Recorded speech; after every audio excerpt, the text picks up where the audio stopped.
ரொம்ப புளக்காத வாய மூடு. வேற லெவல். தல வந்துடாடா. எப்படி இருக்க பாருங்களா மேடம். அட பார் உடைய. ஐயா இவங்களே தெரியாதா? இவங்க தான் நீதி நியாய நேர்மை. நோர்மல் இல்ல நேர்மை.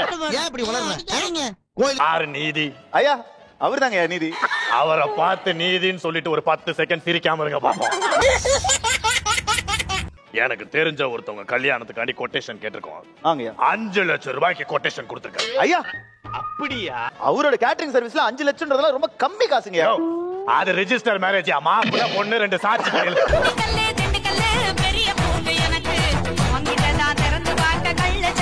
4 பேருக்கு 5 லட்சம் ரூபாய்க்கு கொட்டேஷன் கொடுத்திருக்காரு. இதுல பேரு நீதி.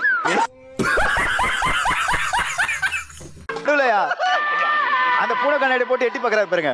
அவர் பேரு நியாயமா?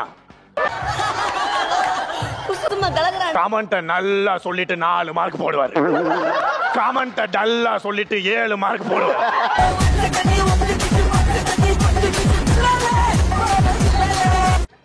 ஐயா நான் தான் ஆங்கர். ஆங்கர்னா இந்த பனியன் சட்டிலாம் காய போடுவாங்களே அதுவா? கோமாளி ஆரம்பிக்கும் போது பாத்தீங்கன்னா இந்த வருஷம் நகைச்சுவை இருக்கும், நிறைய என்டர்டைன்மெண்ட் இருக்கும், ஃபன் இருக்கும்னு நினைக்கிறாங்க. பட் மக்களுக்கு அது ஏமாற்றமாவே தான் இருக்கு. உண்மை. என்ன தம்பி சொல்றீங்க? இந்த வருஷம் குக் வித் கோமாளி சீசன் 6 புதுசா பண்றோம். எக்ஸ்ட்ரா ஒரு judge, double door fridge, Singaraj sir punch, Thamu sir lunch, Kaushik sir கிரிஞ்சுன்னு கிரியேட்டிவா தான் பண்ணிட்டு இருக்கோம். அது மட்டுமா கோமாளிங்களோட ஹியூமர், ராஜு குக்குன்னு ஒரு ரூமர். ரொம்ப கேவலமா திட்டுறாப்பா. புதுசா ஸ்கோர் போர்டு, சபானாலாம் அந்த ஷோக்கு ஒரு கேடு. உமேரோட ஆட்டம், அடுத்த எபிசோட நந்தகுமார் ஓட்டம், எல்லாம் கிரியேட்டிவா தான் பண்ணிட்டு இருக்கோம். இது வரைக்கும் தன்னோட வாழ்நாள்ல நான்வெஜ்ஜே டச் பண்ணாத லட்சுமி மேம், பிரியாராம்லாம் நான்வெஜ்ஜை தொட்டிருக்காங்கன்னா அது சாதனை இல்லையா? இல்லையா? வந்ததுல இருந்து உமேர் சுனிதாவை ட்ரை பண்றானே அது சாதனை இல்லையா? ராஜுன்னு ஒருத்தவன் செஃப் ஆஃப் தி வீக் வாங்கியிருக்கானே அது சாதனை இல்லையா? நீங்க இந்த வேலைக்கு வரும்போதே கோமாளிகள் இந்த அக்ரிமெண்ட் நீங்களே படிச்சு பாருங்க. இதுல கையெழுத்து போட்டு தான் வந்தீங்க. இது என்னோட கோமாளி அக்ரிமெண்ட். ஒண்ணு இல்ல, கீழே போட்டுரு. அட்வான்டேஜுக்கு ஹெல்ப் பண்ண, குக்குங்களை காப்பாத்த, கொடுத்த டாஸ்க கரெக்டா பண்ண, எல்லாமே மனப்பாடம் தான். சபாஷ். அகலாது, அணுகாது, டான்ஸ் ஆடும்போது தாமோப்பா பாடி அசையாது, அதெல்லாம் எல்லாம் தெளிவா இருக்கு. புள்ள பூச்சிக்கெல்லாம் கொடுக்கு முளைக்கும்னு நான் என்ன கனவா கண்டேன். கோமாளிங்கிறது ஒரு முள் படுக்க. எவ்வளவு கஷ்டம், எவ்வளவு கண்ணீர், எவ்வளவு நெருக்கடி, எவ்வளவு போராட்டம், நிறைய போறான்டா. எவ்வளவு கெட்டப், எவ்வளவு டாஸ்க், எவ்வளவு அட்வான்டேஜ், எவ்வளவு மார்க்னு பண்றவனுக்கு தாயா தெரியும். அவனுக்கு வந்தா தாண்டா தெரியும் வாந்தி பேதியும். 6 மணிக்கு அசம்பிள் ஆகணும், கேரக்டர் எல்லாருக்கும் ரிசம்பிள் ஆகணும். ஒரு டேக்னா உடனே வேட்டி அவுந்தா கூட ஓடணும்.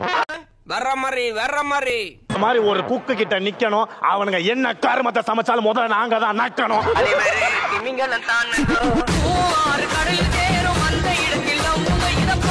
கை வலிக்கும், கால் சுளுக்கும், உடம்பு தேஞ்சிரும், பாடி ஓஞ்சிரும். பட் இதெல்லாம் நடந்தா கூட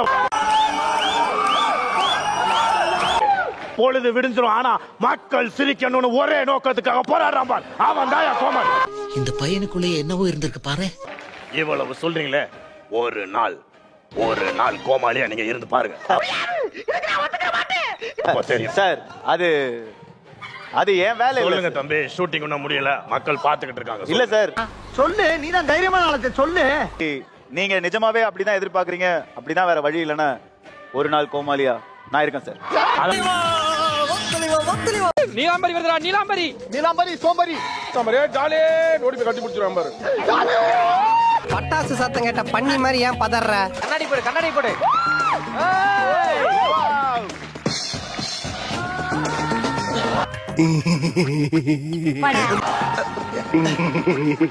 வந்துட்டேன்.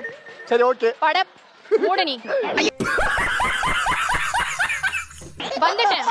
படையப்பாவ அடைய நீலாம்பரி வந்துட்டேன். சரி இப்ப என்ன பண்ணலாங்கற? இவ்ளோ நாளா நான் இல்லாம சந்தோஷமா இருந்தியா மின்சார கண்ணா? சந்தோஷமா, எவ்வளவு சந்தோஷமா தான். சாமா சந்தோஷம் போதும்.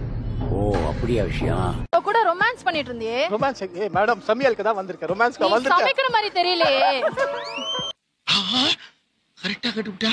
நீயும் சுனிதாவும் பண்ண ஒரு வேலையும் நான் ஹாட் ஸ்டார்ல திருப்பியும் பார்த்து இருந்தேன்.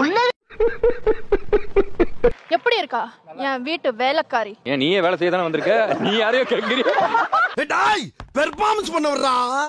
எப்படி இருக்கா என் வீட்டு வேலைக்காரி? அவன் என் வீட்டு எஜமானி. எஜமானியா? போடா பேமானி. என்ன சிரிப்பு ராஸ்கல். நீங்க தான் பேசுறீங்களா? நான் என்ன சார் பேசுறது? அவங்க நீ தானடா வந்த ஒரு இல்ல மேடம், அவங்க லட்சுமி ராமகிருஷ்ணன் கேட்ட போட்டுருக்காங்கன்னு நினைச்சுக்கிட்டு கூப்பிட்டுலாம் வாங்க. போக தம்பி. நாட்டாம தீர்ப்ப மாத்தி சொல்லு. ராமர் என்ன பார்த்தா எச்சி முழுகிற பயணி ஏத்தா பேசுற. அனைவருக்கும் வணக்கம். இது சொல்வதெல்லாம் பொன்னம்பலம். ஐ ஆம் கம்மிங் ஃப்ரம் வெஸ்ட் மாம்பலம். தாய் கிழவி. டேய் இன்னைக்கு இதோட நிறுத்திக்க. வந்து இப்ப நான் என்ன உங்கள்ட்ட சொல்றது? உங்க வச்ச பானைய ரோட்ல வச்ச நாய் அதாங்க. ஏடா, அது விஜயகுமார் டைலாக்ங்க. ஏண்டா உங்க வச்ச பானைய வீட்டுக்கு வெளிய வச்சா கண்ட நாய் வாய் வைக்க தானே செய்யும். ஏங்க டேஸ்டிக்கு 3 பேர் சாப்பிடுறாங்க, என்ன சொல்றீங்க நீங்க? வெளியே வா, மம்பட்டி எடுத்து நடுமண்டு தொடக்கறியா? ஏங்க ஓவர் இதெல்லாம் பாத்துவோங்க. அப்பா இது நான் சொல்லல. டேய் இந்த மாதிரி கேரப்பைய கேள்வி எல்லாம் கேட்டா உன்னை அடிச்ச கொண்டு விடுவேன். எனக்கு தேவை நீதிடா, நியாயம்டா. ரக்ஷன் எங்க டீம் வந்துல. பைத்தியமா இவன்? ரொம்ப நேரம் நல்லா பேசிக்கிட்டாரு ஐயா. ஏய் சொன்ன அப்புறம் நாங்கலாம் சிரிக்கல, காண்டாயிரும். என்ன சிரிப்பு ராஸ்கல். இல்ல இப்ப நீங்க சொன்னீங்கல்ல அட்வான்டேஜ் ஜெயிச்சாலும் குக்கிங்ல ஜெயிக்கணும் அப்படின்னு. எங்க டீம் திருப்பி வரல, நீங்களா எதுக்கு சிரிக்கிறீங்க?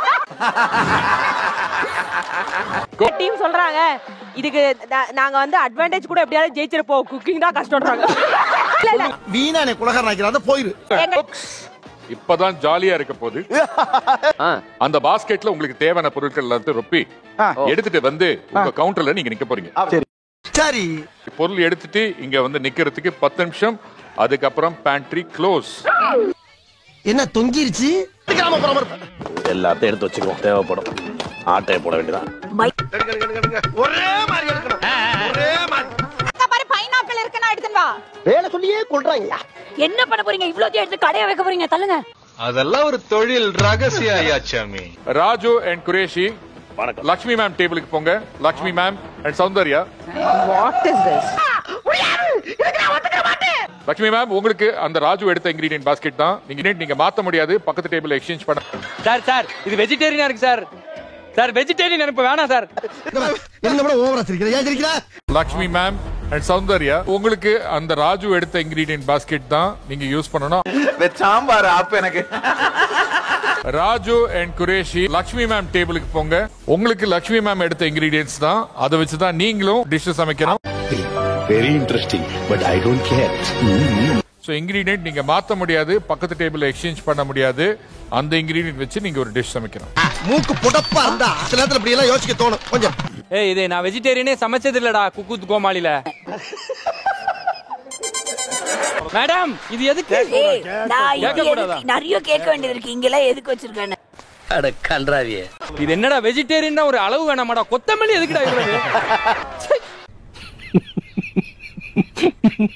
இங்க பாரு, அதுல என்னன்னா வெஜிடேரியன் சமைக்க கூடாது. ஆக்சுவலி எனக்கு சென்டிமெண்ட்லி அகைன்ஸ்ட் வெஜிடேரியன்.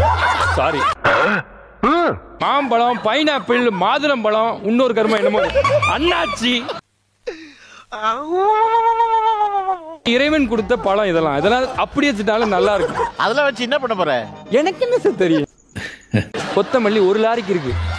அந்த 1 லாரி ஆமா சார், கொத்தமல்லி குல்சான்னு ஏதாவது பண்ணுவாங்களோ? வாயமுறா குரங்கு. சட்டி சட்டியா ஊற வச்சிருக்காங்க. கொண்ட கடலை, கொண்டையிடாத கடலை, ஜட வச்ச கடலை, பருப்பு. எதுக்கு? அது கூட இட்லி பொடி வச்சிருக்காங்க. அது இட்லி பொடி. அதான் எதுக்கு இட்லி பொடி? இதுக்கு அதுக்கு என்ன சம்பந்தம் தெரியல. மைதான்னு எழுதிருக்கு, வீட்டுன்னு எழுதிருக்கு. யாரு அவனுங்கன்னு தெரியல. ரிஃபைன்ட் வீட்ல மைதா. அப்ப மைதான் எழுதி தொலை வேண்டியதா? ராஜு நவதானியம் நான் அது லைஃப்ல எடுத்துக்க மாட்டேன். ஃபர்ஸ்ட் சாப்பிட மாட்டேன், நானு யாருக்கும் கொடுக்க மாட்டேன்.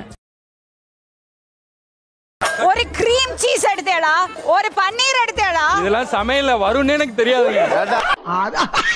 இவ்வளவு பேசுறேடா, ஏதாவது எடுத்திருக்கியா உருப்படியா? தக்காளி கூட எடுக்கல. Ma'am international cuisine ma'am.